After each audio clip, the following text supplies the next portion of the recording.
আসসালামু আলাইকুম সবাইকে। আশা করি সবাই ভালো আছেন। আলহামদুলিল্লাহ আমিও ভালো আছি। তো এই তো আজকে হচ্ছে চেয়ারের জন্য রান্না করতেছিলাম, তাই ভাবলাম আপনাদেরকে দেখাই দিই। এখানে হচ্ছে মাছ নিয়েছি আর ভেজে রেখে দিয়েছিলাম, আর এদিকে হচ্ছে মশলা কষাবো এখন। আর আলু আমি 2-3টা দিয়ে আজকে রান্নাটা করতেছি, কারণ রমজান মাস বেশি খাওয়া হয় না, যার কারণে অল্প কিছু রান্না করার চেষ্টা করতেছি। সবসময় তো আর মাংস ভালো লাগবে না, এজন্য আজকে একটু মাছ রান্না করার চেষ্টা করতেছি।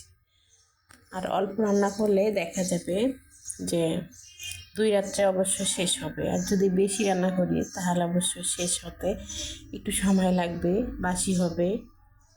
এজন্য অল্প করে রান্না করতেছি। তো জানি না কি কতটুকু রান্না করে, আমি মনে করলাম অল্পটুকু রান্না করলে আমার মনে ভালো হবে, তাই আমি অল্প একটু রান্না করতেছি। তো কথা বলতে বলতে মশলা কষায়া আলু কষা হয়ে গেছে, এখন ঝোলের পানি দিয়ে দিয়েছি। তো আলু কিন্তু আমি কম নিয়েছি, এটা আগেই বলেছিলাম। তো দেখেন আলুটা খুব সুন্দরভাবে কষিয়ে গিয়েছে। তো এখানে আমি সেই ভাজা মাছগুলো দিয়ে দেব, আর এখানে দুইটা টমেটো আমি দিয়ে দিচ্ছি। আর এখনকার টমেটোগুলো অনেক ভালো, যে অল্প আছেই অল্প সময়ে গলে যায়, মানে সিদ্ধ হয়ে যায়, এই জন্য আর কি তরকারি কষার পর দিয়ে দিচ্ছি। আর দুইটাই দিলাম এরকম, আমি উপর থেকে কেটে দিয়ে দিলাম। আর বটি দিয়ে কাজ করলে আমার একটু এমনিতেই কষ্ট, তো চাকু দিয়ে কাজ করলে আমার কাছে ভালো লাগে, তাড়াতাড়ি হয় কাজটা, এই জন্য। তো এই তো এখন আমি মাছের মাথাগুলো দিয়ে দিচ্ছি, মাছের মাথার সঙ্গে মাছও দেব, দিয়ে আজকে তরকারিটা রান্না করতেছি। আসলে এই মাথাও খাওয়ার লোক নাই মাছের, আমাকেই খেতে হবে।